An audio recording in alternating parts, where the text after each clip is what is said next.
հոգով, այլև գնահատանքի հայացքներով, որոնք նայում են դեպի հոգու խորքը, և խորին լյուրությամբ, որն ամենաշատն ասելիքն։ Մենք այստեղ ենք մեր հարգանքը, սիրո գնահատանքի խոսքը հավաստելու մի մարդու, որի գրական ընթացքն իրապես ապացուցել է, որ ճշմարիտ ուժը աղմուկոտ չէ, իսկ իսկական մեծությունը խոսում է սրտով։ Մեր միջոցառումը գնահատանքի ու խոնարհման անկեղծ արտահայտությունն է մի բանաստեղծի նկատմամբ, որը սովորեցնում է տեսնել, զգալ ու ապրել բառը։ Այժմ լսենք հեղինակի խոսքը ուղղված մեզ։ Բարև, սիրելի բարեկամներ, ծանոթ ու անծանոթ հարազատներ, շնորհակալ եմ, որ ձեր կյանքի 1-2 ժամը նվիրում եք ինձ։ Շնորհակալ եմ բոլոր նրանց, ում անշահախնդիր ջանքերով ծնվեց գիրքը, խմբագիր Սեյրանուհի Եղամյանին, որի գրական ճակատագրում բացառիկ դեր ունի, ընկերոջս, տաղանդավոր նկարիչ Արմեն Վահանյանին, բազմաշնորհ Գեղեցիկ Մարգարյանին, ով ավելի քան սրբագրեց ու մաքրեց տեքստը, Ռուզան Մինասյանին, որ ուսանողական տարիներից հարազատ ներկայություն է իմ կյանքում։ Ներողություն եմ հայցում բոլորից, ում անունները այս պահին չտվեցի։ Գիրքը եղած վիճակին է ասել գերազանցապես քրոջս Ջեմա Մելքոնյանի անտրտունջ ու բոլորանավեր ջանքերի շնորհիվ։ Նա ինձ հետ հավասար լծակից է։ Թվում է, թե ինչ գրականություն, եթե տպագրում ես տարիներ առաջ հրապարակված հոդվածը կամ հարցազրույցը, սակայն այս գիրքը ստեղծվել է կոլաժի սկզբունքով, երբ տարբեր նյութերի համադրությամբ ստեղծվում է սեփական ասելիքով գեղարվեստական ինքնուրույն կերտվածք։ Ճշմարիտ գրականությունը աղոթք է, սակայն այդ աղոթքի ասացիաները ոչ միայն Աստված է, այլ մարդը։ Կարողացել եմ արդյոք աղոթքը լսելի դարձնել, այդ մասին կարող են դատել միայն գրքի ընթերցողները։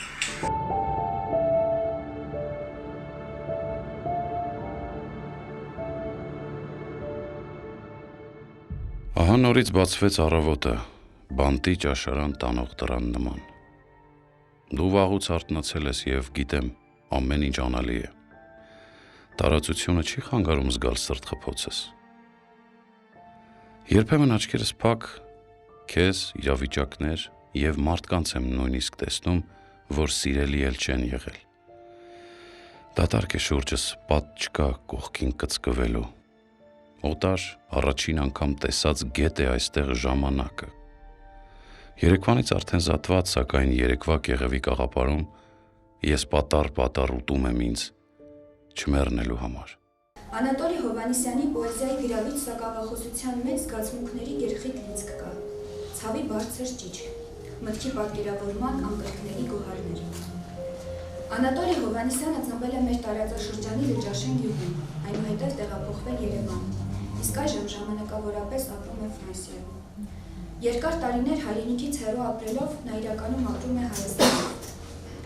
Ծիրանի ծառը Հայաստանից բերում տնկում են, տեսքով նման, բայց անհասկանալի համով պտուղ է տալիս։ Երևի ամեն մարդ և ծառ պետք է աճի այնտեղ, որտեղ տնկել է Աստված։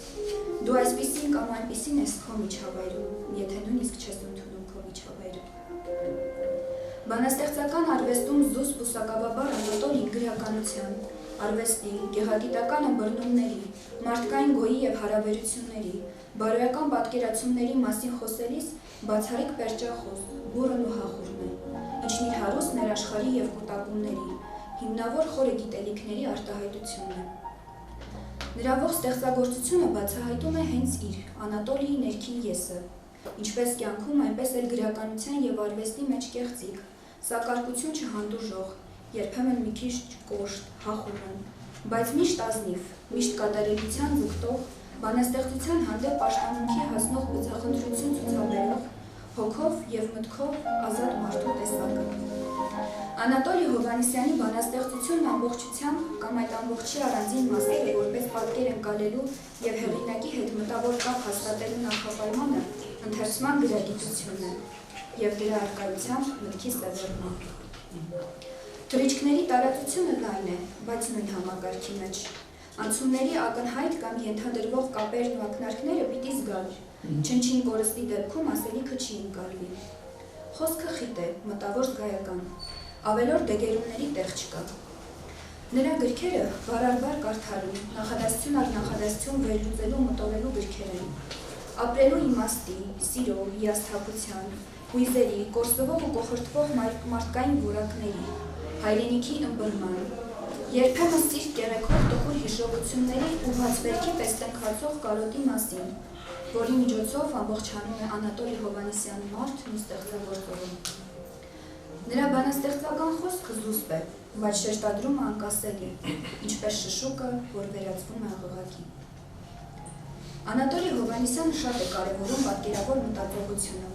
բայց մենք կարող ենք տեսնել, որ նա նաև հոգեվիճակների համադրման, այդ հոգեվիճակների մեջ եղած շերտերի, ենթաշերտերի բանաստեղծ է։ Նա կարող է առօրյական մի բան նկարագրել ու դրա տակ հանկարծ բացվի մի ամբողջ տիեզերք։ Վերջին ժամանակներում Անատոլի Հովհաննիսյանի մասին շատ է խոսվում, նրա գրքերը հրատարակվում են, եւ ես որպես սևանցի, որպես բնիկ մարդ շատ ուրախ եմ, որ իմ հայրենակցի անունը գրականագետների բերանից հնչում է իբրև արդի գրականության շատ նշանավոր դեմքերից մեկ։ Խոսել պոեզիայի մասին չափազանց դժվար է, որովհետև մեր գրականության մեջ ընդհանրապես պոեզիան համարվում է ամենա աչքի ընկած ժանրը։ Մենք մեծ վեպեր չունենք, մենք մեծ դրամատուրգիա չունենք։ Ես ասում եմ որպես մասնագետ, բայց ունենք պոեզիայի հրաշալի օրինակներ ունենք հնուց-անտի Մաշտոցի տաղերից մինչև մեր հրաշալի ընկերոջ բանաստեղծությունները։ Դա խոսում են մասին, որ մտնել գրականության դաշտ որպես պոետ, այդ գրականության մեջ մի քիչ դժվար է։ Փորձեմ ձեզ ներկայացնել իմ տպավորությունը Անատոլի պոեզիայի մասին։ Չգիտեմ, կա բարձր բանաստեղծություն, կա հավուր պատշաճից ստեղծված բանաստեղծություն, կան բանաստեղծություններ, որոնք էմպիրիկ, փորձառական, հայրենասիրական եւ այլ, այսպես ասած բաներում են։ Եթե կհամաձայնվեք ինձ հետ, ամենաբարձր բանաստեղծությունը վերացական բանաստեղծությունն է, որի թեման բացարձակ ոչինչն է եւ ամեն ինչն է։ Խոսելով հայ պոեզիայի մասին պիտի վերադառնամ, ասելով, որ հայ գրականության մեջ մեր պոեզիայի հիմնական թեման դարձել է ասելիքը, հիմնական դարձել է հայրենիք ցավոք սրտի։ Ես ասում եմ, որպես ասենք, բոլորդ էլ իմ կարծիքին ենք չեմ կասկածում, որ հայրենիքի թեման խժռել, տարել է մեծ մասամբ մեր պոետը։ Այսինքն մարդու էությունը, նրա աշխարհը, նրա խոյերի աշխարհը մնացել է մեծ մասամբ դուրս է մնացել։ Վերջին շրջանում, երևի 60-ականների այդ ծնալից հետո անհատական պոետների մի հրաշալի սերունդ եկավ, Հենրիկ Էդուանի, Արտեմ Աբուսյանի, Դավիթ Հովհաննիսի, մյուսների, Ռազմիկ Դավոյանի, երբ որ մարդը դառնում է կենտրոն, ոչ թե հայրենիք, այլև մարդը դառնում է կենտրոն։ Ահա պետք է ասենք, որ մեր Անատոլի Հովհաննիսյանի պոեզիայի հիմնական ասելիքը թեման դա ինչն է, դա ինքն է, իր աշխարհն է։ Նրա բանաստեղծության հիմնական թեման եսն է, եսը։ Եվ այդ եսը ուղղված եսին ինքնիրեն, ուղղված Աստծուն, ուղղված ինքնությանը բազմաթիվ բաներ, սա դիալոգային պոեզիա է, ինքն իր եսը ուղղում է եւ Աստծուն եւ այն ինքնությանը, որը անհասկանալի, անիմանալի մի էություն է, որի հետ ինքը խոսում է, դիալոգային գրականություն է սա, պատահական չէ, որ մի քիչ հետո իր որ պիտի խոսենք նրա պոեզիայի ոչ միայն ինչի, այլև ինչպեսի մասին դուք կտեսնեք, որ նրա գրականության մեջ շատ է հայելի մետաֆորը, հայելին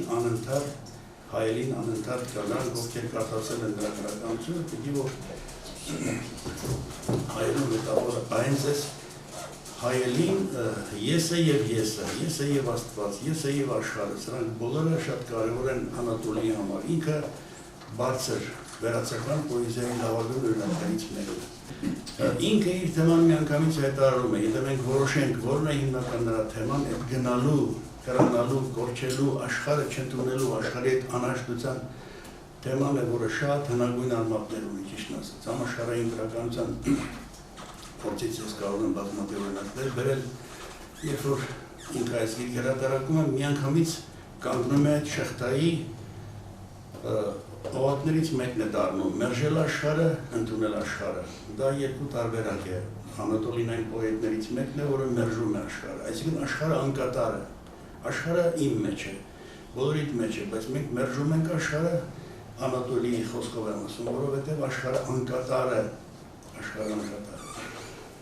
Եգիպտական պոեզիայի նմուշներից մեկը հիասթափված է երբե իր վեճը իր հոգու հետ։ Նույն բանն է, ինչպես Անատոլին ասում, եգիպտական պոեզիայի հնագույն օրինակներից մեկը։ Սաղմոսներից մեկը ասում է ես ճիճու եմ, մարդը ճիճու է։ Լիրարքան ասում է ես ճիճու եմ, մարդը ճիճու է։ Շեքսպիրի լիրարքան է ասում։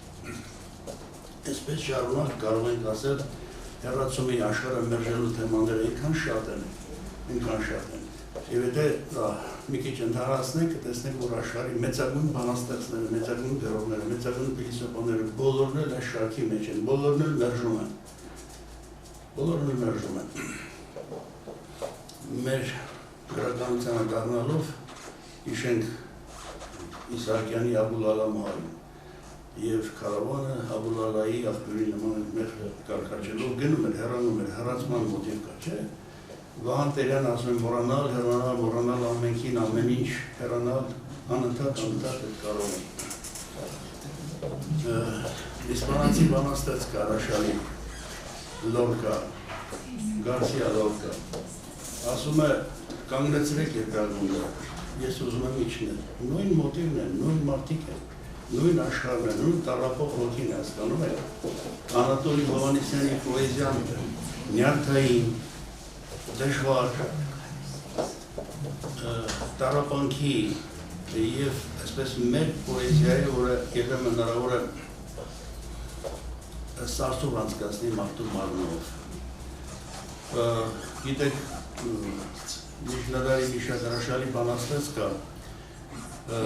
Ֆրանսուଆ Վիան, ֆրանսիացի, ասում է պոետական իրադրություն է նկարագրում եւ խոսում է մասին, որ ասում է նստել եմ աղբյուրի գլխին եւ ծարավից տաշորվում է։ Պոետական իրադրություն է, հրաշալի բան է, նստել եմ աղբյուրի գլխին եւ ծարավից տաշորվում է։ Մեր Անատոլին գրում է, ասում է խճճվել եմ, չգիտեմ ինչպես ապրեմ, ես կարող եմ դրանք առանձնացրել եմ ճիշտ ասած, հիմա դրա ժամանակը չի, պետք է լինի գրավոր հանձնեմ ինչ որ պետք է։ Նույն ցավի ձայնն է, հանուց եկած միջնադարից գալիս, հասնում է մինչև մեր ժամանակները եւ Անատոլին միանում է դրանց։ Անատոլին ստեղծում է իր կերպարը, ես անընդհատ խոսում է այդ մասին, ես նշել եմ երկու տեղ, ես այն ձեռքն եմ, հենց առաջին բանաստեղծությունը, ես այն ձեռքն եմ, որ հրաշալի բանաստեղծություն է, բայց հրա վաղ շրջանի գործերից է, ես այն ձեռքն եմ, որով Աստված բռնել է շոտ վարդը, եւ ես պատկերը անընդհատ ամբողջ պոեզիայի միջով գնում է, անդադ, հաջորդը, ես այն սարն եմ, էջ 17, ասում է, որ անընդհատ ընկնում եմ իմ անդուկները, չեմ կարողանում դուրս գալ, ես այն սարն եմ, որ հոգնել եմ արդեն սեփական անդուկները նետվելուց,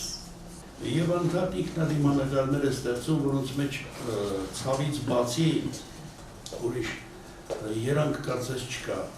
ինքը խոստովանում է, որ ինքը ապրում է աշխարհում միայն բանաստեղծության շնորհիվ։ Եթե բանաստեղծությունը չլիներ երկերից մեկում, ինքը չէր ապրի։ Ինքը ապրում է, որովհետև կա բանաստեղծություն աշխարհում։ Եվ այսպես շարունակ, ես ուզում եմ ասել, որ մենք գործ ունենք իսկապես շատ ազնիվ, անկեղծ, երբեք չսեթևետող, գրական խոսքի մեջ խոսքերը չգանգրացնող, ձևի հետևից չգնող, ոչ մի ավելորդ բանի հետևի չգնող մի արտակարգ օժտված երիտասարդի, որին ցավոք սրտի ես ինքս չեմ ճանաչել։ Մեր հայրենակիցն է, մեր կողքին ապրող երկար ժամանակ, բայց մենք չենք ճանաչել։ Դա մեր մեղքն է։ Դա մեր մեղքն է։ Հիմա ժամանակն եկել է, որպեսզի մենք նախ եւ առաջ հաջողություն կամենանք տանունդավոր մարդուն, առողջություն կամենանք, որ առաջ թող իրեն լավ զգան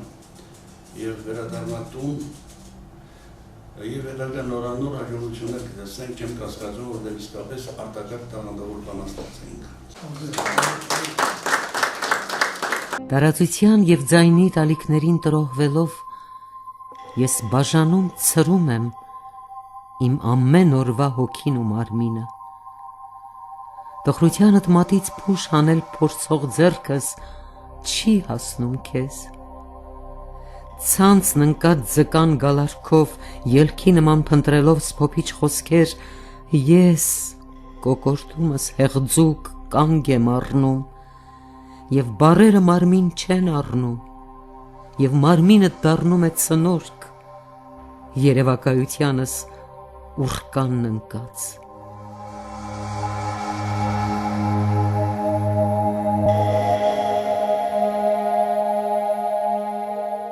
Քեզ հետ զրուցում եմ երազում, թե արթմնի, խոսքերս տեղ չհասած նամակներ են, որոնք ոչ ոք չի կարդալու, պատճառը նաև զզվելի ձեռագիրս է, ներիր։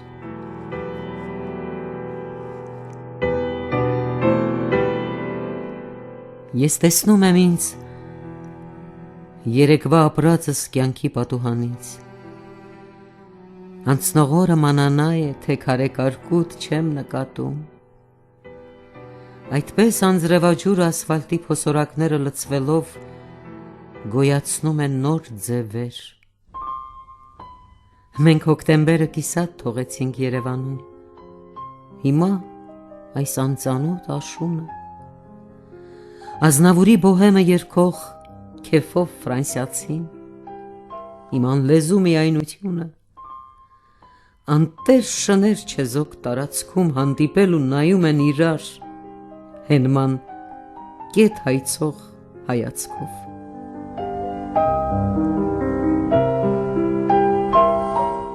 Գրածս բանաստեղծություններն էլ չեմ գրելու,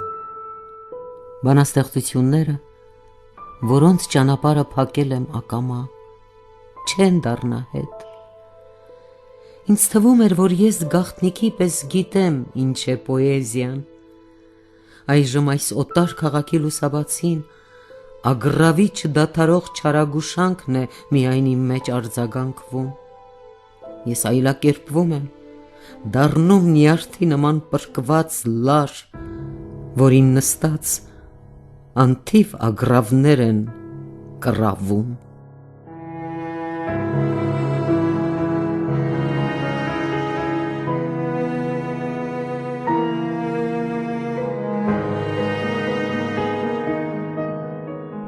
Մարդ էր, ասաց հայ եմ կարծեմ, 2 տարեկանում տեղափոխվել էր Թուրքիայից, ծննդավայրի անունը չէր հիշում, ֆրանսիական անհոգություն կար ամեն ինչում, ժամանակը ստերիլիզացրել էր արյան հիշողությունը, իմ ջերմությունը նրա հարազատ, կնճռապատ դեմքի ոչ մի ծալքում տեղ չուներ։ Նա չգիտեր, որ մասունք է դերձորից բեղված։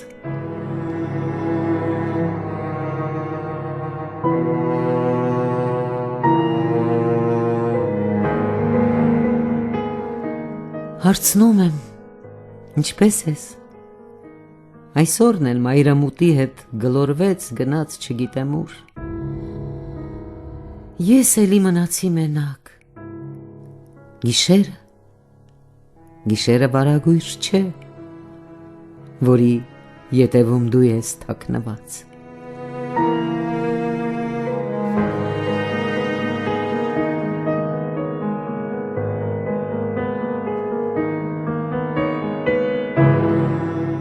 Ապրում եմ ընդհատված երազի լուսանցքում, ծաղկից զատված բույրի գոյությամբ, և կամ և չկամ վիճակով։ Քաղաքը, ուր ծնվել եմ, փողոցներն ու մարդիկ հերոսների մոռացվող անուններով վաղուց կարդացած գիրք են թվում։ Տնկիի նման, որ տեղափոխելիս մոռացել են հողին, ես սպասում եմ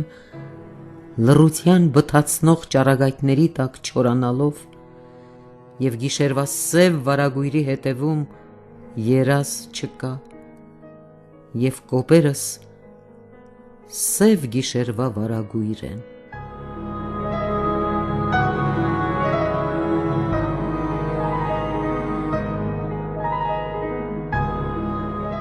Ես ուղղակի չեմ մեռել, ապրում եմ,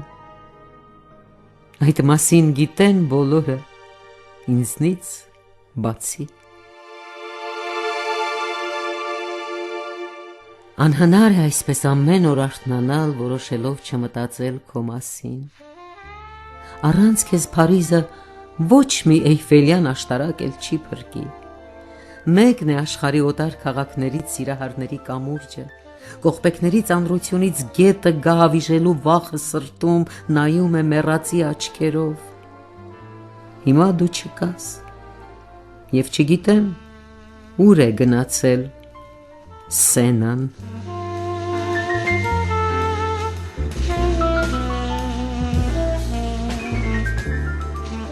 Վերջը կանգառ չէ,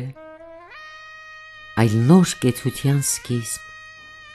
շունչ պահելու անընդհատական վիճակ,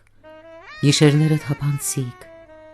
կոպերդ չծանրացնող, ցերեկները անգույն, անտեսանելի, անհորիզոն երկինք կախված լվացքի նման։ Դու ժամադրությունից ուշացածի ոչ մի տեղ չտեղավորվող ծաղկեփունջն ես, շրջապատի անհասկանալի տոնական եռուզեռի և մեքենաների աղմուկի աղբամանում խեղդվող։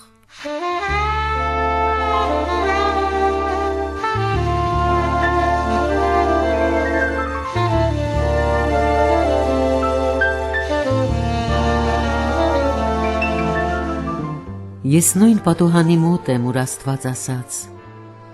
այստեղից տեղ չգնաս։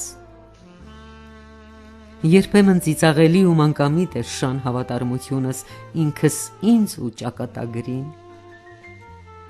Հիմա թռչում են կռունկները օտար երկրից օտար տաք երկիր, և իմ հայացքը սուրացող ավտոմեքենայից պոկված և ձորը գլորվող անիվ է։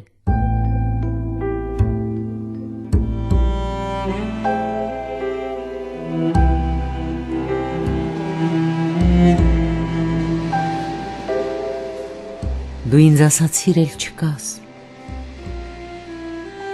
Ձայնից շնչակտուր հետևող գիտակցությունը շաղվեց, ինչպես առավոտյան ձյունը աշխատանքի շտապող մարդկանց ոտքերի տակ, լռությունը դարձավ քար, և ես դարձա քար, լռության ականջները խցկված։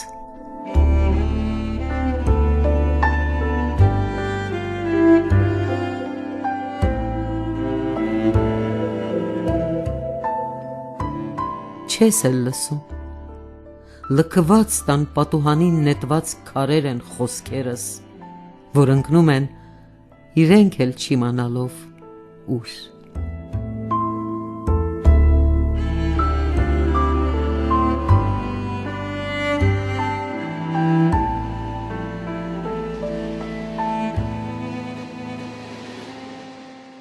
Ամեն քայլ ամայացնում է սիրտս, գիշերներն ու ցերեկները նայում են կուրացած աչքերով։ Երջանկությունը հիշողություն չունի, այնտեղից մենք վերադառնում ենք լվացված հոգիներով։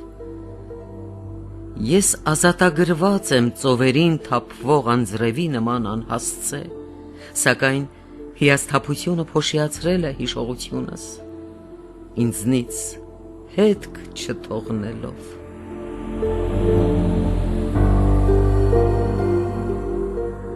երազումդ ես կգամ մի օր, որպես ջահելությանդ եկեղեցու ամենաբարձր գմբեթ, անդունդի եզրից կախված հոգոց, գիշերվա քունդ հարամող չծնված երեխայի լացի ձայն, կգամ իբրև փոփոխվող դիմագծերիդ երբեմնի անաղարտությունը, կգամ մաքրված, ինձ համար էլ անճանաչելի, գրեթե սրբի նման լուսապսակով, համբուրելու համար ոտքերդ դեռ երկրին չդիպած։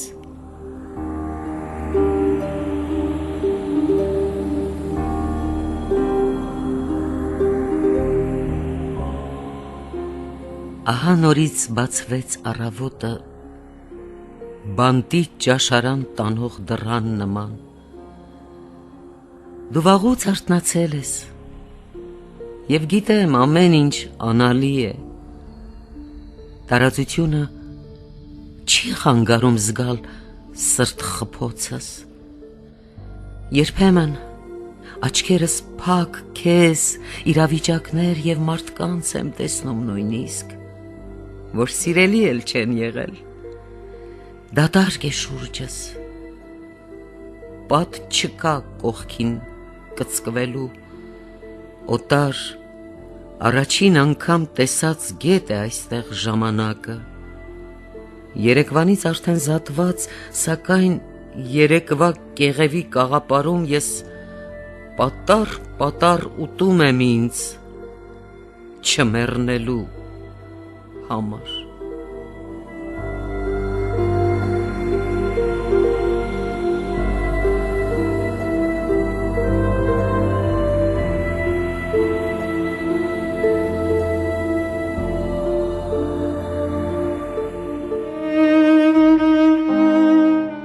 Երևան,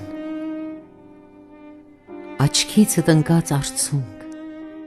ես անեանում եմ այս գաղճ անապատում,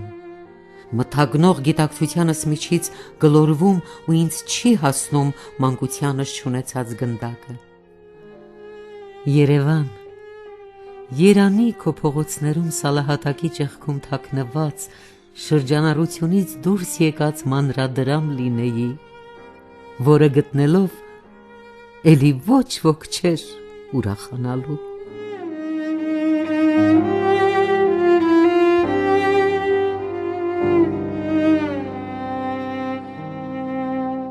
Օրը օրվա վրա ես հեռանում եմ քեզնից, օրը օրվա վրա դիմագծերդ չեն տեղավորվում պատկերիդ մեջ, օրը օրվա վրա զարկերակդ չի շոշափվում,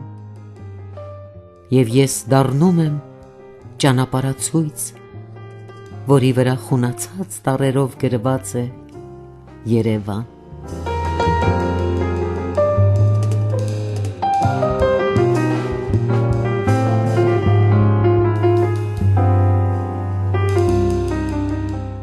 Սիրելի ներկաներ, հայրենի մեր ճկնակ եզերքի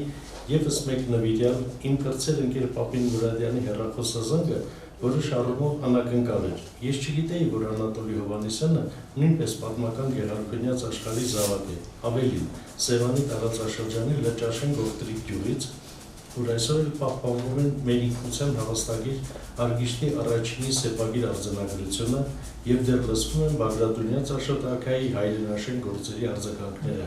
իսկ Գեղամա ծովակի ալիքները ամեն օր փշրվելով Բերդկունքի ծովափնյա ժայռերին աշխարհին ընտանում ասքը որպես հազարամյա քարերի շարունակություն բարձրում կառուցված սպիտակ ամրոցի մասին, Բութանասարին առնչվող լեգենդը աղքատ տղայի և հարուստի դստերի մեծ սիրո մասին և ասես հենց դեղին քարաքոսով պատված կապույտ ու կարծր բազալտից աճած միայնակ ծառի մասին, որ հայ մարդուն է ըստ էության բնորոշում։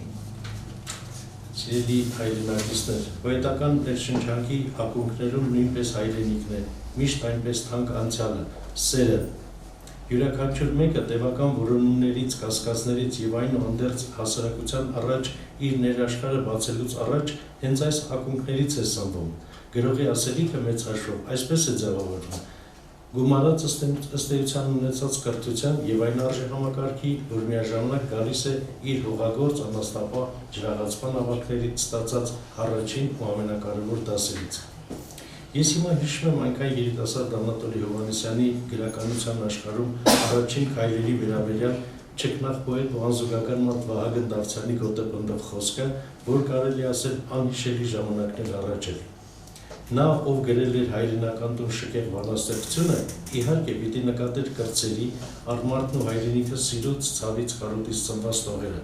Գողթան երգերից մինչև 21-րդ դար մեզ հետ ու մեր կողքին ապրող յուրաքանչյուր գրողի գործեր ոչ այլ չեն, քան ըստ սեփական ընկալման ու ասելիքի խորության չափով ներկայացնել ու մատուցել հենց վերը նշված զգացումներն իրենց մեջ գրող տողեր, որ տարիների հետ հղկվելով դառնում են չափածո կամարցակ ստեղծագործություն։ Բառը ծնվում է մտքում, բայց մինչև թղթին իջնելը հարկ է, որ նա խանձնի սրտով, այսինքն արյուն ստանա, բառից վերածվի խոսքի, որ այլ կերպ կոչվում է ասելիք։ Ես այսքանն ասում եմ, ընդգծելու թե միջավայրն ինչ կարևորություն ունի գրողի համար։ Հեռվում ապրող և ստեղծագործող մեր գրքնկերոջն ու որդողն ու ներաշխարհողը երևակողը կարոտն է առաջին հերթին։ Կարոտ մանկուտ օրերի զուլալ առավոտների ու գյուղի վրա կախված կապույտ ծխի միջոցով տարածող և մայրական այտուցված ձեռքերով թոնրից նոր հանած լավաշացի խենթացնող գրող, և այստեղ ուզում եմ ևս մեկ անգամ անցում կատարենք և հիշենք Արտաշես արքային, օտայրս ծուխն ծխանին հայրենի տուն է հայրենիք է, պարզապես որ ժամանակների միջև գալիս հասնում մինչև մեր օրերը։ Եվ սրան զուգահեռ գեղամալերների լանջերին առատորեն աճող ուտելի բույսերի և առաջին հերթին թթվաշի, ալպիական երկներանք ծաղիկների, բույրերով և ձյունառած սարերի կարոտով, որ այնպես վեհացնում են մարդուն և օգնում բարձր մնալ մանրախնդրությունից ու ճղճին խնդիրներից։ Իսկ հեռվում մի սիրտ է վավախում, որպես բազմության մեջ մոլորված երեխա, հեղինակի սիրտն է։ Հեղինակն ինքը, որ թումանյանական ընդիր քառյակի հանգույն պիտի մորմոքել, արևելքի ետևներին իջավ պայծառ իրիկում, հեքիաթական պալատներում սպասում են իմ հոգում, ինչ եմ շինում այս ցեխերում, աղմուկի մեջ վայրենի, աղտենորից գտնեմ ճամփա դեպի այնտեղ դեպի տուն, որ այստեղ է այս տունն է։ Սիրելի ներկաներ, իմ խնդիրը չէ գրականի գիտական վերլուծության ենթարկել Անատոլի Հովհաննիսյանի պոետական աշխարհը, որ ափի բերանլի է ճակատագրի կամքով հարազատ միջավայրից հեռու ապրող զգայուն մարդու խորհ մտորումներով։ Ես այնքան եմ սիրով լցրել այս աշխարհը, որից համար այդտեղ չկա, գրում է Անատոլին։ Գեղեցիկ է, իհարկե։ Իսկ դու կարդում ես մի գիրք, եթե դու կարդում ես մի գիրք և ներսումը ցավի ու ափսոսանքի հետ մեկտեղ արտանում են մարդկային զուգալ զգացումներ, ուրեմն հեղինակն հաջողել է։ Ուրեմն արժեր այսօր հավաքվել և խոսք ասել մարդու մասին, կարևորել գրագետ ու գեղեցիկ չափածո խոսքը, առանց որի հավատացեք, ներսում միտեղ շատ ափսոս, միշտ դատարկ է մնում։ Այսքանը սիրելի բարեկամներ, ուզում եմ նաև ձեզ բոլորիդ հիշեցնել 1486 թվականին Աղթամարի Սուրբ Խաչ վանքում օրինակած հիշատակարանի վերջում Հովհաննես գրիչի թողած խոսքերը այլև աղաչեմ ով եղբայրք, որ կարդակ և սիրով կարդալ տայք, որովհետև այս է բազմերակ և ծաղկաթթիկ Հուրաստան և էլի մի շարք տողեր, որոնք ես պահին չերկարացնենք 500 և ավելի մարդիկ խոսքը, տպագիր խոսքը, ձեռագիր խոսքը համարել են սպեղանի, եկել հասել է մեր օրերը Համոսայանի բանաստեղծությունն է, որ մինչև հիմա հիշում եմ սրտիցս պոկված մի վայ ու քեռուս մանեթանոցը, որ ուրիշ խոսքով հոնորար է կոչվում։ Ուրեմն այդ խոսքը մարդուն անհրաժեշտ է և հրաշալի է, որ մեր ընկերներ այդ խոսքը անում է, գրում է, այս պահին, եթե մենք դեռ հավաքվել ենք և խոսում ենք գրականության մասին, ուրեմն կեցենք մենք, ուրեմն խոսքը և գիրը մեր պիտի մեզ պահի պահպանի։ Ես անսահման ուրախ եմ, որ այսօր կայացավ հանդիպումը առանձին վերցրել Սևանի տարածաշրջանում, որը պիտի բարեկամություն ունենա, և ձեզ բոլորիդ ուզում եմ ասել, որ մեր նախաձեռնությամբ փորձում ենք հերթական մի ծրագիր կյանքի կոչել և այդ ծրագրի առաջին քայլն է այսօր այստեղ հյուր են եկել ձեզ մայրաքաղաքի Երևանի վարչական շրջանի համար 11 գրադարանի պատվիրակությունը։ Մենք ուզում ենք այդ գրադարանային կամուրջները կառուցել, որպեսզի դուք իրար հետ շփվեք, իրար հետ մտերմություն ունենաք, այցելեք միմյանց, գտնեք հետաքրքիր հանդիպումներ, ավելի ակտիվանա գրական կյանքը, որովհետև մենք ինչ էլ անենք, ինչ ուզում ենք խոսենք, մենք կենտրոնում մնում է գիրքը։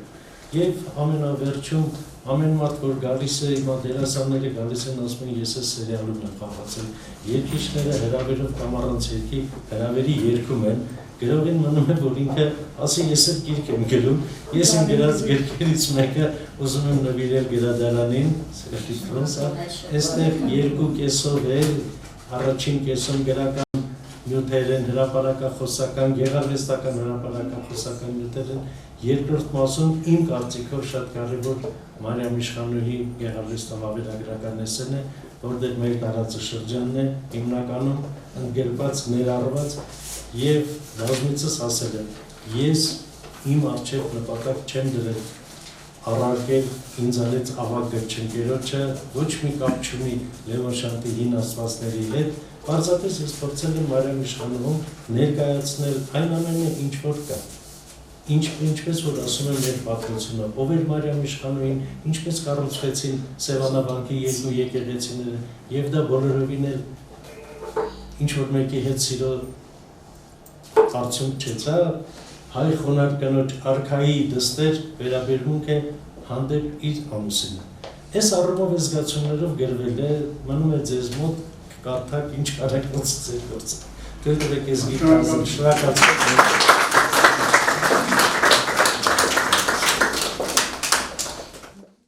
Անատոլի Հովհաննիսյանը բացառիկ հետաքրքիր տաղանդավոր բանաստեղծ է։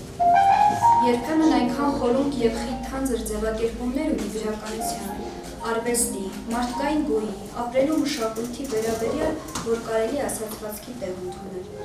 Հյուրասիրել եմ ես գրքում ամփոփված զրույցները տարբեր տարիներին տպագրված Անատոլի Հովհաննիսյանի հոդվածներն ու հրապարակումներն ի հայտ են բերում ոչ միայն հեղինակի, այլև մեր ժամանակի բազմաթիվ գրողների եւ արվեստագետների ինքնության հետաքրքիր շերտեր, բացում արվեստի եւ գրականության իրողությունների բազմաթիվ գաղտնի մասներ։ Իսկ մենք ներկայացնենք Անատոլի Հովհաննիսյանի մի շարք ինքնատիպ, անկեղծ դիտարկումները, ավելի խորը ծանոթանալով բանաստեղծի ներաշխարհին։ Բանաստեղծի եւ ընթերցողի միջև երկխոսություն ապահովողը ստեղծագործությունն է։ Բանաստեղծությունը չի ծանոթագրվում բանաստեղծության միջոցով։ Ես փորձում եմ ծանոթագրել ինքս ինձ։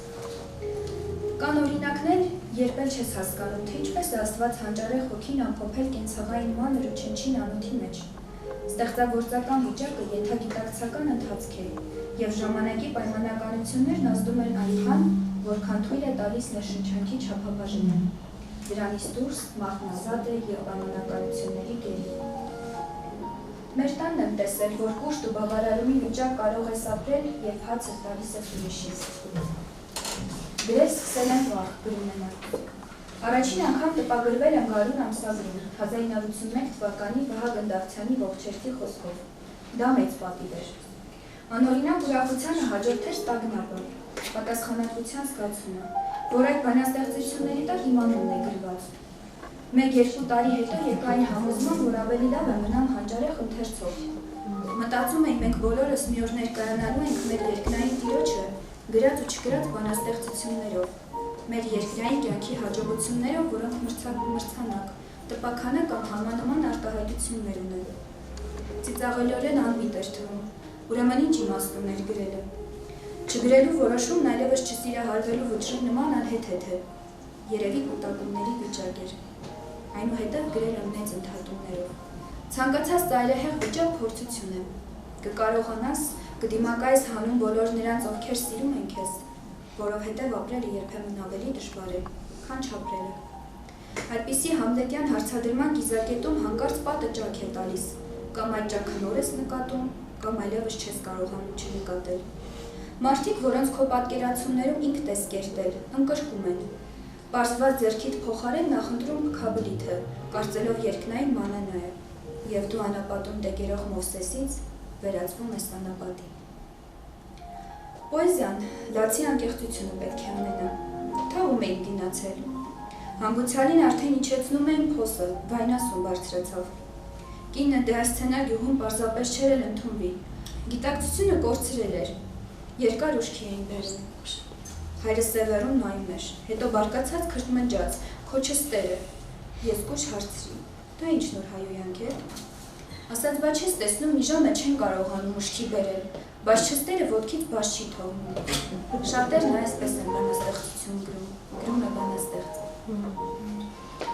Բարակել է սիրտը սառույցի պես, իսկ ես բոկոտ եմ քայլում եմ դեռ դրա վրայով։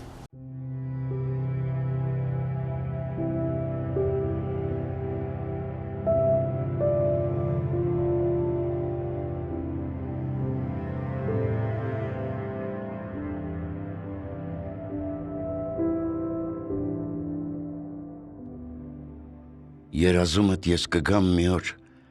որպես ջահելությանդ եկեղեցու ամենաբարձր գմբեթ, անդունդի եզրից կախված հոգոց, գիշերվա քունը թարամող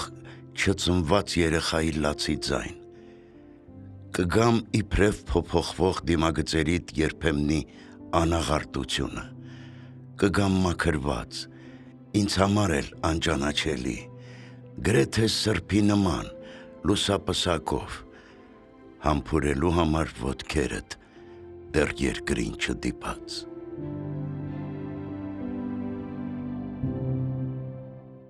Այն հարցին, թե կա գիրք, որ կարող եք համարել ձեր սեղանի գիրքը, պատասխանները։ Աշխարհի բոլոր գրքերը հնարավոր չէ կարդալ, սակայն գոյություն ունի ինչպես ֆիզիկայում, ծայրագուն զանգվածի ձևավորման սահման, որը կերտում է քեզ, քո գեղագիտությունը։ Դրանից հետո մեկ գիրք ավել կամ պակաս կարդալը այնքան էլ մեծ նշանակություն չունի։ Ես կարծես անցել եմ Ռուբիկոնը։ Իմ սեղանի գիրքը գիրքն է, ինչպես բանաստեղծը կասեր, ներշնչանքի նման սպասված եւ սակայն ներշնչանքի նման անակնկալ մարդկային հոգու բացահայտումներով։ Երբեմն առաջին սիրո վերհուշի նման թանկ Տեյան եմ կարդում եւ ուրիշ պոետների։ Կարծում եք գրելով լիովին գտել եք ձեզ, պատկերացնում եք ձեր կյանքը պոեզիայից դուրս, գրում է բանաստեղծը։ Գրելը գրականությունը փակ տարածք է, հոգու բնակավայր, որտեղից աշխարհը եւ մարդիկ երևում են այնպիսին, ինչպիսին ցանկանում ես տեսնել։ Ստեղծված գրականությունը իր խորքում պահում է այս հարցերի պատասխանը։ Գոհ եմ թե դժգոհ, որ գրականությամբ եմ զբաղվել։ Նույնն է, թե երկիր մոլորակում ապրողին հարցնես, քեզ դուր է գալիս կյանքը Մարսի վրա։ Գրականությունը իմ զբաղվածությունը ապահովողը չէ, այլ գոյաձև, անկախ թե արդյունքում ինչ եմ կարողացել ստեղծել։ Գրածս կարող եմ իբրև ընթերցող չզգալ, չտեսնել, որովհետև ես այն երակն եմ, որով հոսում է այդ արյունը։ Ունեցել եք արդյոք խորը հիասթափություններ ու պարտություններ, պատասխանել եք։ Կարծում եմ, որ մեզ կերտում են ոչ միայն մեր հաղթանակները, այլև պարտությունները։ Հիասթափության խորքում բացված ծաղիկը երբեմն դառնում է բանաստեղծություն, երբեմն, որովհետև կա նաև այլ խնդիր լուծող պոեզիա։ Երբ հետհայաց եմ նայում, իմ ամենամեծ հաղթանակը հորս կողքին անհատականությունս չկորցնելն էր։ Աստված յուրաքանչյուրին տալիս է տաղանդի նույն չափը, այս աշխարհում ապրելու կյանքի նույն տևողությունը, նայած թե սերմը ուր է ընկնում, եւ ով ինչ կերպ է տնօրինում իր ճակատագիրը։ Մենք միշտ ընտրության առջև ենք կանգնած։ Թումանյանն ասում էր, լույս տարով եմ սպառվել, այլ խնդիր է, թե ով ինչպես է ծախսում աստծո տված այդ լույսը։ Այս տարիներին, երբ համեմատաբար մենակ եք եւ մտածելու խորհելու ավելի ժամանակ ունեք, ինչ եք պեղել ձեր ապրած կյանքից, ձեր տառապանքներից, անկումներից, ինչ հիմնական հետևության եք հանգել, պատասխանել։ Փրկության պատրանքի ամպը ցնդում է, երբ տեսնում ես իրականությունը, ինչ է տալիս բացահայտումը, իսկ գուցե ենթագիտակցորեն մինչև դու ես փակել ճշմարտության ճանապարհը եւ հիմա մնացել ես ինքդ քո դեմնով, կերակրերում սպասող նորածնի նման անօգնական։ Երևի այդ չմարող զգացողությունն է պատճառը, որ տարիների հետ ավելի եմ զգում մորս բացակայությունը եւ հասկանում, որ նրա հեռանալով մի վիհ բացվեց, որի խորության չափը չի տեղավորվում գիտակցությանը սպառունանում։ Մայրս պատերազմական սերունդ էր, Հեգելով էր կարդում, բայց կյանքում ավելի մեծ սատարող չունեցավ։ Նա սրտով էր մտածում, նախազգում ինձ սպառնացող վտանգը։ Հեռացավ, ու ես մնացի անմաշկ ու անպաշտպան տիեզերական փոշու նման անխարիսկ ու անամոթ։ Ասում են մեռյալները թող մեռյալներին թաղեն։ Մարդն ապրում է աշխարհով, սակայն յուրաքանչյուրն այս աշխարհում ունի իր աշխարհը։ Պորտալարի կտրվելով մոր եւ զավակի կապը չի հատվում։ Չէ՞ որ հոգին եք պորտալարին։ Ինչի մասին եք գրում։ Փոխվել եք դուք ձեր աշխարհընկալումը, պատասխանել։ Աշխարհընկալումը չի փոխվում, կարող է ժամանակի ընթացքում բյուրեղանալ։ Ինձ պաշարեց հիվանդությունները ուղեղս աչքաթող են արել։ Դա էլ մի ուրիշ պատիժ է։ Ժամանակի ընթացքում մարդը կամաց կորցնում է տեսողությունը եւ շարունակում է տեսնել սիրելիի դիմագծերն առանց կնճիռների։ Սա էլ Աստծո ստեղծած ներդաշնակության դրսևորումներից է։ Ես դուրս եմ մնացել այս տրամաբանությունից։ Գուցե նաև այն պատճառով, որ ստեղծագործող մարդը, ինչպես դուք եք սիրում ասել, ակտերվող է։ Երբեմն նայում եմ շատերի միջից այն քչերին, որ ժամանակի ընթացքում մնացել են կողքիս, եւ մտածում եմ, որ դա էր Աստծո տվածը։ Մնացածը պատրանք էր, հաճախ փոքրոքերեն իմ ստեղծածը, որ հնարավոր լիներ ապրել։ Անատոլի Հովհաննիսյանի գրքում երևում է այս թափ, իմաստալից խորը ու հոգեթով դիտարկումները մեր կյանքի բոլոր ոլորտների վերաբերյալ, որոնցով պիտի հասնենք ինքնաճանաչման։ Սևանի գրադարանի այս յուրօրինակ կամրջի ձևավորողը Հայաստանի գրողների միության ձեր մարզային բաժանմունքի ղեկավար Տիգրան Նիկոլոսյանն է։ Ու հրավերաբար մենք այսօր այստեղ ենք։ Միանգամից ասենք, որ մեծ սիրով ձեր գրադարանի պատվիրակությանը հրավիրում եմ ներկա գտնվել մեր հանգստանում եւ սովորում ենք ամառային մեր նախագծի շրջանակներում կազմակերպված դասականներ եւ ժամանակակիցներ թեմայով միջոցառման է, հանդիպման է, որին ներկա են գտնվելու թե ժամանակակից գրողներ, թե մանկավարժներ եւ թե ակտիվ ընթերցողներ։ Հստակ է, որ գրադարանային աշխատակիցներս ունենք մեկ առաքելություն հանրահռչակել գիրքը եւ գիրը եւ լսելի դարձնել մեր ապագա սերունդների համար։ Ես շնորհավորում եմ այսօրվա այս միջոցառման առիթով։ Ինձ համար նույնպես մեծ բացահայտում էր Անատոլի Հովհաննիսյանի ստեղծագործությունները եւ ես շատ եմ ափսոսում, որ այսօր այս դահլիճում չկային երիտասարդներ, որոնք պետք է հնչեցնեին նրա պոեզիան։ Ես կարծում եմ, որ մենք գրադարանում կունենանք հրաշալի միջոցառում, որովհետեւ բավականին խորը բանաստեղծություններ էին եւ սա մեր նպատակն է եւ կարծում եմ գրադարանային ոլորտի աշխատողներից յուրաքանչյուրի առաքելությունն է, որ ամեն գիրքը, գիրը, պոեզիան հասցնի դեպի երիտասարդներ։ Այսօր գրադարանի գործառույթը մի տեսակ փոխվել է։ Գրադարանը միայն գիրք տվող եւ վերցնող չի։ Գրադարանավարը ունի շատ մեծ առաքելություն իրականացնելու յուրաքանչյուր համայնքում։ Ինձ համար գրադարան եւ գրադարանի կերպար առաջինը պիտի ասեմ, որ եղել է Տիկին Ֆլորան եւ Սևանի գրադարան այնքանով է հարուստ, որ ունի Տիկին Ֆլորային։ Եվ երբ մենք Դդմաշենի գրադարանն էինք փնտրում, հարցնելով թե որտեղ է գտնվում գրադարանը, համայնքում չկար մի փոքր, մի մեծ, տարիքային սահմանափակում չկար այդ համայնքում, որ չասեին Ֆլորայի գրադարանն եք հարցնում։ Այ ինձ թվում է, որ սա է աշխատանքը, որ յուրաքանչյուրը, այո, պոեզիայի գրքի մեջ ենք մենք կարողանում սփոփվել, ապրել, եւ դա պետք է, որ երիտասարդների շրջանում մենք դա ակտիվացնենք։ Շնորհակալ եմ շատ այսօրվա հանդիպման համար եւ կարծում եմ, որ մեր համագործակցությունը կլինի շարունակական եւ այո, ավելի մեծ լսարանով ես ակնկալում եմ, որ այս գրքի պոեզիային մենք կանդրադառնանք նաեւ մեր մարզային գրադարանով։ Կարծում եմ այսօրվա մեր քննարկվող, մեզ ներկայացվող հեղինակի նկատմամբ ուղղակի անուշադիր եմ եղել, որի համար հիմա շատ զարմանում եմ, բայց համոզված եմ, որ իմ ոգում եւ էության ժամանակին բանաստեղծական վերթեւումներ են տվել նաեւ մեր տաղանդավոր հայրենակցի ստեղծագործությունները։ Ես չէի կարող չմտապահել, հիմա եմ մտածում, տաք երկիր շարքի առաջին իսկ ինքնագնահատանքի ֆոտոները, ես այն ձեռքն եմ, որով Աստված բռնել է փշուտվար։ Կամ չնկատել քնարական հերոսի անհանգիստ հոգու ներքին ապրումների, տառապանքի զգացողությունը, որ ծնվում է իսկական տառապանքից, մեծ ցավի, անդարձ կորուստների մեծ ափսոսանքից։ Փակիր աչքերդ որ տեսնես լույսն անցտվեր, բացարձակ, օծի հայացքի պես, վանիր մտքերդ, լույսն ապականող, որ չշփոթես ոչինչ, կեղեքող ներկան պատմություն է հեռացած գնացքների մասին, որ տարել են քեզ,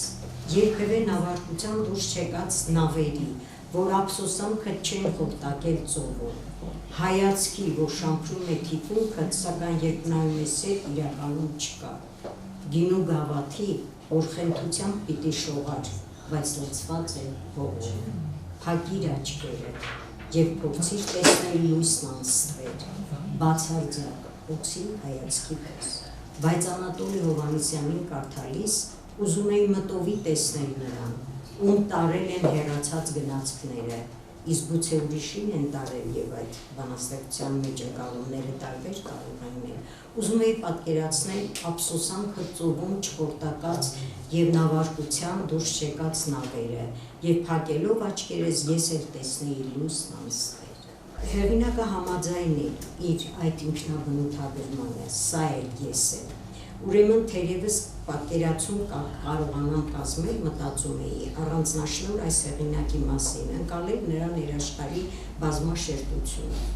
Համոզված էի, որ նա անկեղծ պիտի լինի հարցերին պատասխանելիս, կյանքի տարբեր իրողությունների մասին իր վերաբերմունքն արտահայտելիս, և չսխալվեցի։ Այն փաստը, որ հարցազրույցները շարքի են վերածվել, արդեն իսկ հավաստում է, որ դրանցում հարցարված հարցերը ոչ միայն այն ժամանակ, այլև այսօր խիստ արդիական են իրենց հնչեղությամբ։ Ես ավելի շատ ուշադրություն եմ դարձրել արվեստի, գրականության, գրքի ու լեզվի, հայրենական սիրո և մարդկային բազմահոլով հարաբերություններին, մարդու բարձր կոչման հեղինակային ճշգրտումներին, հայրենի եզերքի, մանկության օրրանի հիշողությունների, կարոտների այսօրվա և նախկին զգացողությունների։ Ուզում եմ ձեզ ներկայացնել գրքի խմբագրի Սեյրանուհի Գեղամյանի նախախոսքից փոքրիկ մի մեջբերում։ Ինչու ծնվեց այս գիրքը։ Ընդհանրությունների մեջ այս գիրքը բացահայտումների և գեղագիտական բարձր չափանիշներ թելադրող գիրք է։ Բառ առ բառ կարդալու, նախադասություն առ նախադասություն վերլուծելու, մտորելու գիրք։ Ապրելու իմաստի, սիրո, հիասթափության, հույզերի և շատ այլ կորսվող ու կողկրտվող մարդկային որակների, հայրենիքի ընկալման և այլ հարցերին, երբեմն նաև սիրտ կեղեքելու չափ տխուր հիշողությունների։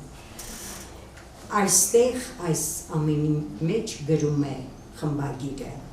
ուրեմն տնքացող վերքի պես տնքացող կարոտի մասին է բաց վերքի, որի միջոցով ամբողջանում է Անատոլի Հովհաննիսյան մարդն ու ստեղծագործողը։ Ես հենց այդպես էլ արել եմ, սիրելի ներկաներ, բառ առ բառ, նախադասություն առ նախադասություն կարդացել եմ, մտորել դրանց շուրջ։ Հարցազրույցների ժամանակը նաև իմ ժամանակն է, շատ քիչ տարբերությամբ, անձնապես անծանոթ, բայց իր պատասխան խոսքով ասես նաև ինձ հետ զրուցող մարդու եզրահանգումների մեծ մասը նաև ինձ է հոգեհարազատ, թեև ասեմ, որ հանդիպում են մտքեր, շատ բնական է, որոնց նկատմամբ ես ինչ-որ վերապահություններ ունեմ, բայց արվեստի, գրականության, գրելու ձիրքի, շնորհքի, գրազարդացման վերաբերյալ բացարձակապես չի կարող որևէ այլ տեսակետ ծնվել իմ մեջ, քան ներկայացնում է ինքը Անատոլի Հովհաննիսյանը։ Հիմա էլ կցանկանայի ճիշտն ասած, որ նա այստեղ ներկա լիներ, լսեինք իրեն, հարցազրույցների գրքի պատասխանները վկայում են, որ հանդիպում աննախադեպ կլիներ, անկորնչելի իր ձևաչափի տեսակետից, ժանրի առանձնահատկությունների բարձրահրեստ պահպանումով, հարցազրույց տալը մի յուրահատուկ արվեստ է իմ կարծիքով, բացի ուսումնական ծրագրի մեջ լրագրողական ժանրերի մասին խոսելուց։ Գրելիս ես գայթակղություն չեմ ունենում ավելի լավ խելոք կամ իմաստուն Երևան։ Գրում եմ, որովհետև չեմ կարող չգրել։ Ստեղծագործելը ցավը դիմակայելու փորձ է, աղաղակ, եւ որքան ուժեղ է ցավը, այնքան բարձր է այդ ցավից ծնված ճիճը, որ գրականությունն է։ Հարցազրույցներից մեկում գրում է Անատոլի Հովհաննիսյանը։ Նրա պոեզիային ծանոթանալիս սա լիովին զգացվում է։ Գնահատելի են նրա այլ դիտողությունները ևս, հետաքրքիր, գրականություն հասկանալը, ընկալելը նույնքան իմացություն է պահանջում, որքան ստեղծագործելը։ Մի այլ տեղ իրավացիորեն փաստում է, ստեղծագործել նշանակում է ներշնչանքի մեջ ներծենալ Աստծուն։ Երկար խորհել եմ ես նաև Անատոլի Հովհաննիսյանի մի այլ մտքի շուրջ եւ մտածել եմ, որ աշխարհում իմ ընթերցողի երամի համար հանգրվանը տաք երկիր է, այս գիրքն է լինելու, ցավից ծնված ցավի ստեղծման արժեքը։ Ինձ իմիջիայլոց այդ իմ երամ արտահայտությունը շատ դուր եկավ, 1-2 տեղ կար, եւ ես հոգուս խորքում խոստովանեցի, որ ես Անատոլի Հովհաննիսյանի երամից եմ։ Ես բարի նկատմամբ պաշտամունք ունեմ, ասում է գրողը, իսկ որն է ձեր հոգեվոր տարածքը հարցի պատասխանը ձևակերպել է այսպես. Ողթան երգերից մինչև Թումանյան, Չարենց ու Վարուժան, մինչև այսօրվա պոետներ։ Լորդ մեկնաբանությունների կարիք երևի չկա են, կամ մի այլ եզրահանգում տրված, ինչպես եք տեսնում ձեր ընթերցողին, ինչ եք հղում նրան հարցերին։ Հիմա տեսնենք գուցե մեզ է հղում դա եւ իսկապես այդպես էլ կա։ Կարծում եմ տաղանդավոր ընթերցողները նույնպես քիչ են, որքան տաղանդավոր գրողները, բայց եթե ինձ հաջողվում է պեղել ճակերտների մեջ, պարտադիր չէ նույնիսկ որ իմ գրքի կապակցությամբ ես մեծ ուրախություն եմ ապրում եւ իմ երամից մարդու հանդիպելու զգացողություն եմ ունենում։ Ավելի քան արդիական է խոսքի շարունակությունը, բարեկամներ, որ կարծում եմ այսօրվա գեղեցիկ իսհավաքույթի կարևոր խորհուրդ պատգամը պիտի դարձնենք։ Գիրք կարդացեք։ Պարտադիր չէ որ դրանք իմ գրքերը լինեն։ Հրաշալի ցուցահանդեսներ կան, գնացեք, այս դաշտը պարապ է։ Կարդացեք, սա էլ ես եմ գիրքը։ Եվ դուք մեծ հաճույք կստանաք, կվայելեք այդ ամբողջ խորիմաստ հարցազրույցներում մեր հայրենակցի, մեր տաղանդաշատ հայրենակցի խոհերի մտորումների վայելքը։ Անատոլի Հովհաննիսյանը, ուրեմն տեսեք,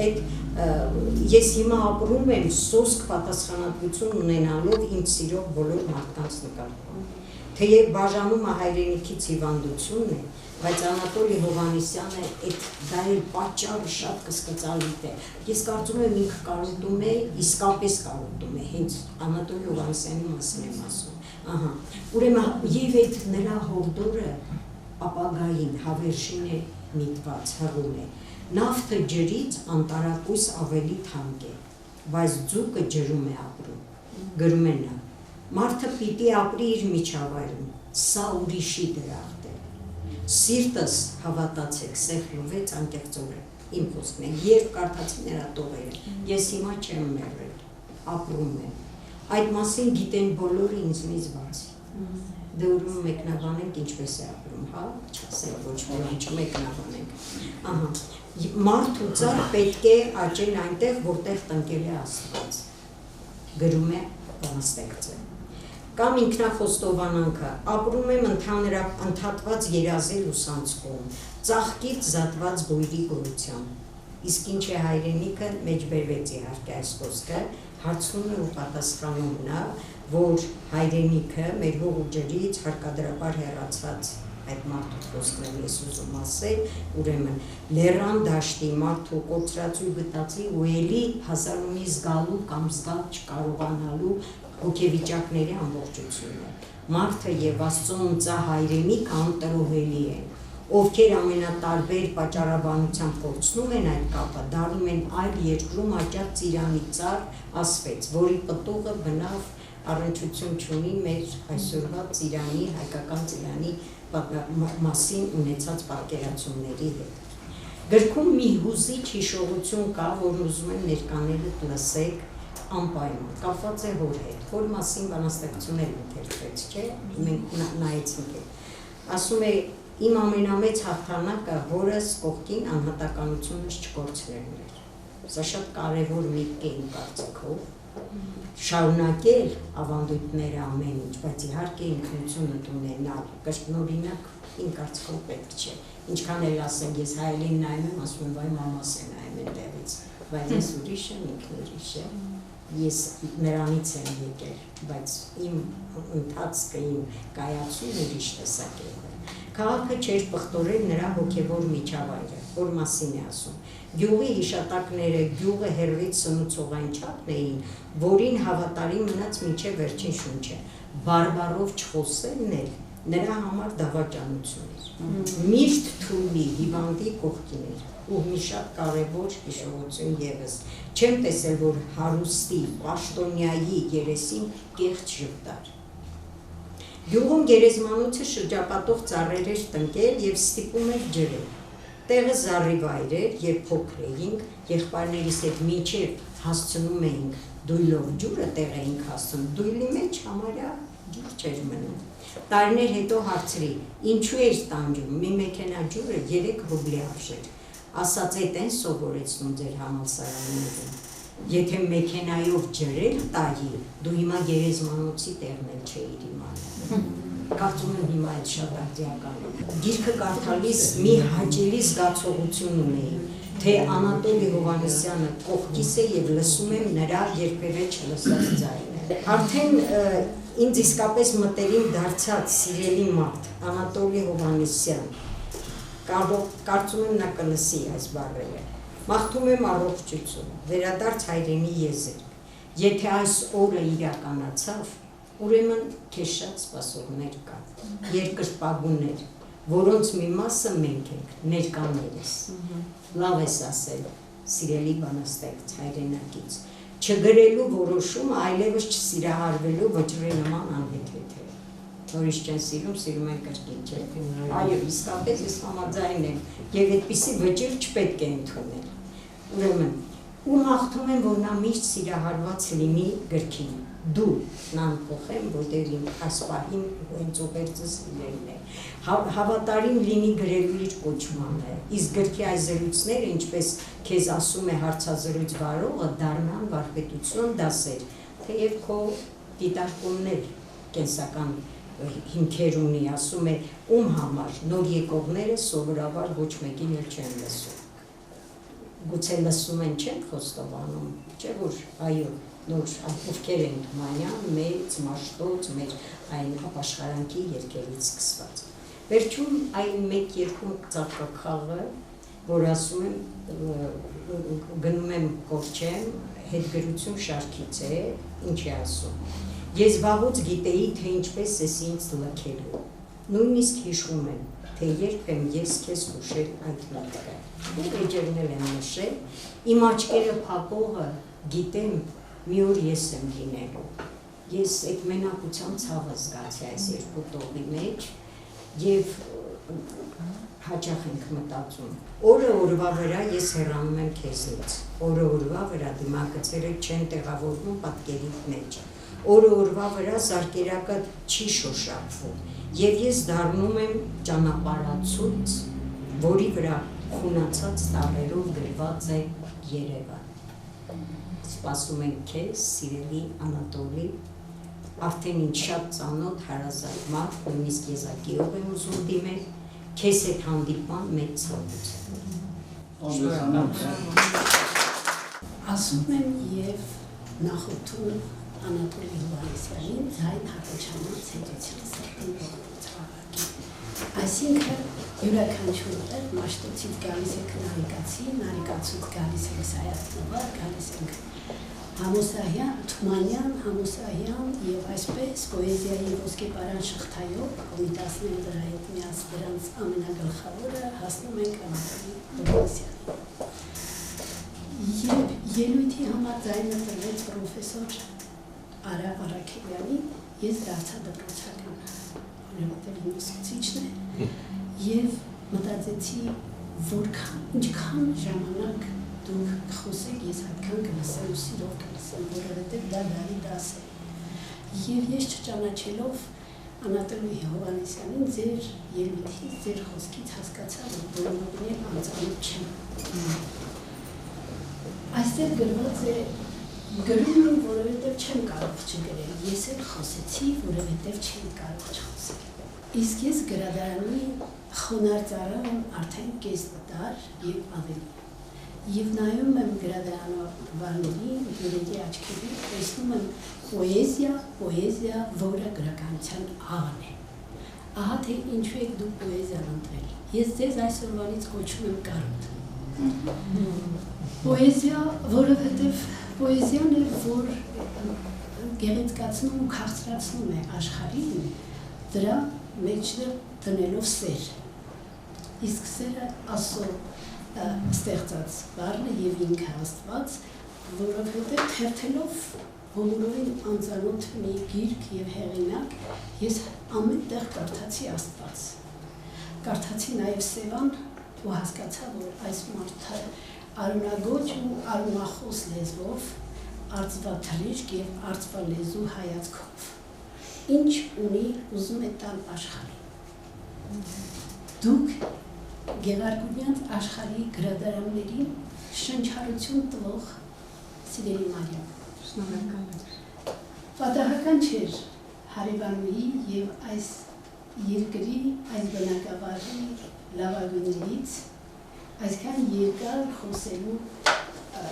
Անատոլի Հովհաննիսյանի մասին, որովհետև ես գիտեմ դուք կարդում եւ մարսում եք, մարսելուց հետո փորձում եք տրամադրել ուրիշներին։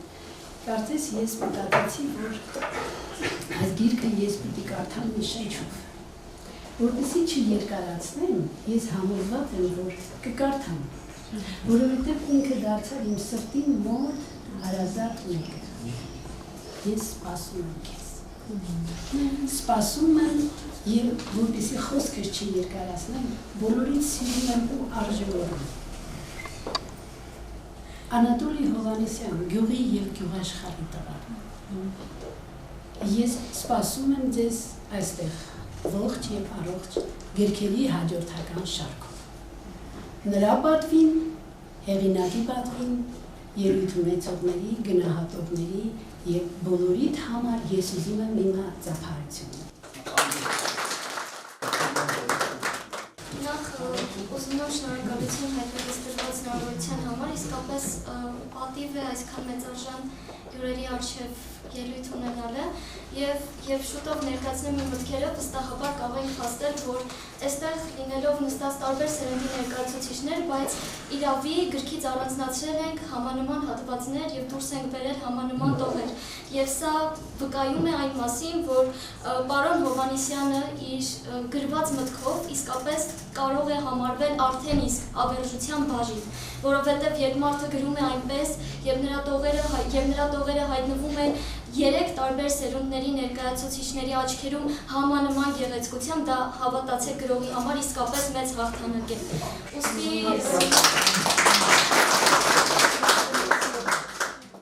պարոն Հովհաննիսյանը եւ իր կերտած ստեղծագործական հարստությունը ինձ համար իսկապես եղել են մեծ բացահայտում։ Նրա յուրաքանչյուր բանաստեղծության ներսում թույլ տվեք ասել, որ ապրում է մի յուրօրինակ եւ թաքնված իմաստություն, որը բացահայտելու եւ հասկանալու համար ընթերցողին ոչ միայն անհրաժեշտ է մեծ երևակայություն, այլև արժեքային յուրօրինակ համակարգ։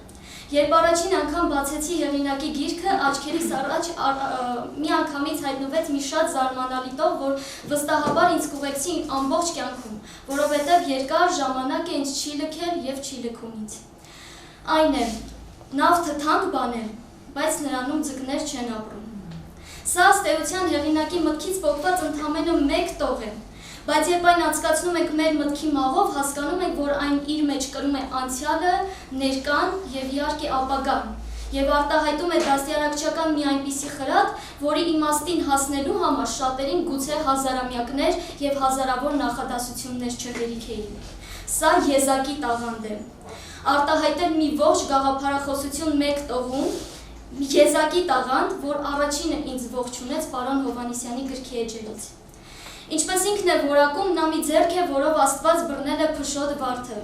բայց թույլ տվեք ասել, որ այլ ձեռքեր երբ բռնում են փշոտ վարդին, սովորաբար ձգտում են այն անել արմատախիլ։